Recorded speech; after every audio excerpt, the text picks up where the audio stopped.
Assalamualaikum warahmatullahi wabarakatuh. Eh, Pada kesempatan eh, salam sejahtera buat semuanya dan kepada Pak Ahmad Muzakil 6 MPDI. eh, Salam dari kelompok kami. Pada kesempatan kali ini kelompok kami yaitu ada dari kelompok 8 akan menjelaskan tentang Islam dan globalisasi.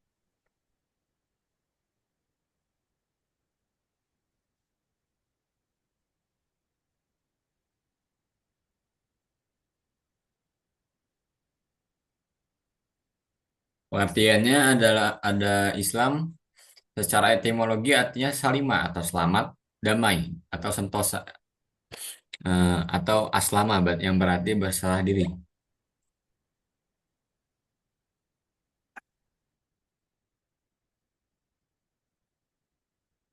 Berserah diri eh, bisa juga berarti bahwa ada Islam adalah agama Allah yang diturunkan kepada Nabi Muhammad SAW. Nah, apa itu globalisasi? Globalisasi adalah proses menuju arah global dunia, eh, proses menuju arah global. Dunia terasa kecil seperti kampung, seperti sebuah kampung. Interaksi antar negara, peradaban dan budaya semakin mudah dan cepat.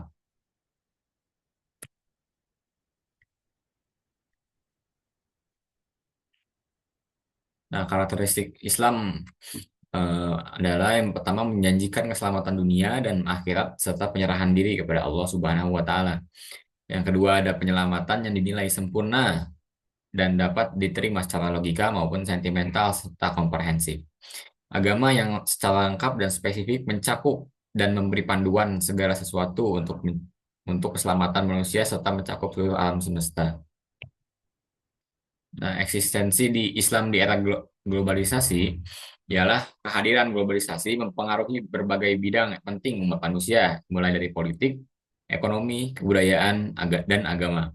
Perbedaan pendapat yang terkadang sering tumbuh menjadi konflik sering tumbuh. Pendapat yang terkadang menjadi konflik sering tumbuh. Oleh karena itu, Islam harus mampu menemukan jati dirinya di tengah arus globalisasi yang menjadikan benturan Islam dan Barat sebagai isu yang selalu hangat diperbincangkan.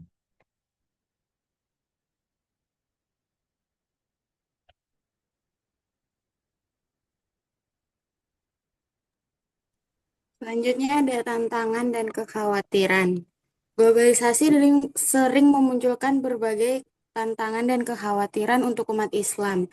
Di antaranya, yang pertama itu ada ketegangan antara Islam dan Barat, lalu ada kekhawatiran umat Islam terhadap pemikiran dan aliran baru dari Timur maupun Barat. Selanjutnya ada resistensi untuk melindungi nilai-nilai agama dan identitas umat Islam. Selanjutnya yang terakhir ada pandangan yang berbeda. Ada yang menerima mentah-mentah, ada yang menolak dan ada yang bisa memilih-milih manfaat dan kekurangannya.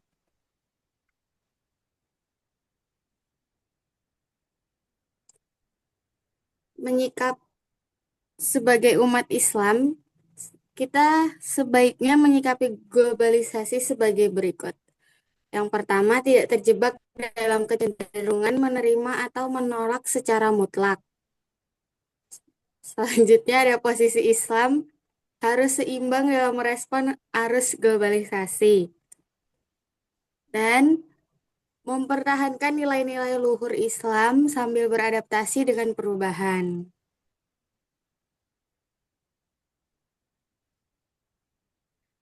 Dampak globalisasi sendiri pada Islam yaitu globalisasi menciptakan kondisi bahwa merasa dan melihat dunia sebagai dunia tanpa batas.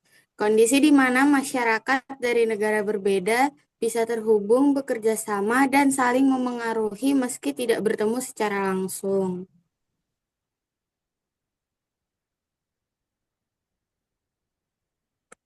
Selanjutnya ada peran teknologi dalam globalisasi. Perkembangan teknologi, khususnya di bidang informasi dan komunikasi, mempercepat proses globalisasi dan memungkinkan masyarakat mengakses dunia secara digital. Tentu menjadi tantangan sendiri bagi kita. Penelusuran dan Penelusuran dan pemahaman diperlukan untuk mengetahui bagaimana kita sebaiknya bersikap atas perkembangan teknologi ini. Selanjutnya, ciri-ciri globalisasi.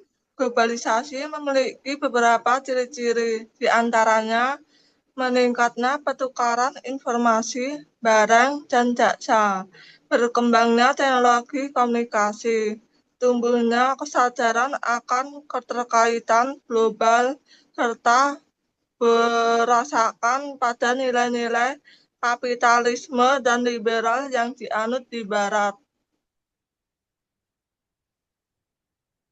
Dan selanjutnya hubungan globalisasi, modernisasi, dan Islam. Globalisasi tentu tidak bisa terlepas dari modernisasi. Modernisasi memicu perubahan sosial yang mendukung globalisasi melalui industrialisasi, efisiensi kerja, dan kemajuan sistem produksi serta menimbulkan beberapa dampak sosial yang lambat lalu pada akhirnya akan mempengaruhi umat Islam dengan nilai-nilai baru yang kadang tidak sejalan dengan prinsip keislaman. Dan selanjutnya dampak positif globalisasi. Globalisasi tentu tidak selalu berkaitan dengan hal-hal negatif. Ia tentu memiliki beberapa dampak positif yang bisa dimanfaatkan. Di antaranya mempercepat pertumbuhan ekonomi, memperluas kesempatan kerja, memberikan banyak pihak termasuk umat Islam berbagai kemudahan seperti mudahnya menebarkan dakwah, mencari informasi tentang fatwa atau fikih, dan berbagai kemudahan.